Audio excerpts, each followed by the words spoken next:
Breaking points చూస్తున్నాం. Telangana police అకాడమీలో అపశృతి చోటు చేసుకుంది. మార్నింగ్ సెషన్ లో ట్రైనీ ఎస్ఐలు షూటింగ్ ప్రాక్టీస్ చేశారు. అయితే ఓ మహిళా ఎస్ఐ వాడుతున్న తుపాకీ పేలలేదు. తుపాకీ పేలకపోవడంతో ఇన్స్పెక్టర్ వినోద్ తుపాకీని పరిశీలించారు. సరిచేసే సమయంలో ఒక్కసారిగా గన్ ఫైర్ అయింది. ఇన్స్పెక్టర్ తొడ భాగం నుంచి దూసుకెళ్లింది. గన్ మిస్ఫైర్ కావడంతో అధికారులు అప్రమత్తమయ్యారు. ఇన్స్పెక్టర్ వినోద్ ను ప్రైవేట్ ఆసుపత్రికి తరలించారు.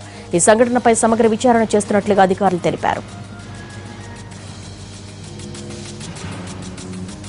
తెలంగాణ పోలీస్ అకాడమీలో అపశృతి చోటు చేసుకుంది. మార్నింగ్ సెషన్ లో ట్రైనీ ఎస్ఐలు షూటింగ్ ప్రాక్టీస్ చేశారు. అయితే ఓ మహిళా ఎస్ఐ వాడుతున్న తుపాకీ పేలలేదు. తుపాకీ పేలకపోవడంతో ఇన్స్పెక్టర్ వినోద్ తుపాకీని పరిశీలించారు. సరిచేసే సమయంలో ఒక్కసారిగా గన్ ఫైర్ అయింది. ఇన్స్పెక్టర్ తొడ భాగం నుంచి దూసుకెళ్లింది. గన్ మిస్ ఫైర్ కావడంతో అధికారులు అప్రమత్తమయ్యారు. ఇన్స్పెక్టర్ వినోద్ ను ప్రైవేట్ ఆసుపత్రికి తరలించారు. ఈ సంఘటనపై సమగ్ర విచారణ చేస్తున్నట్లుగా అధికారులు తెలిపారు.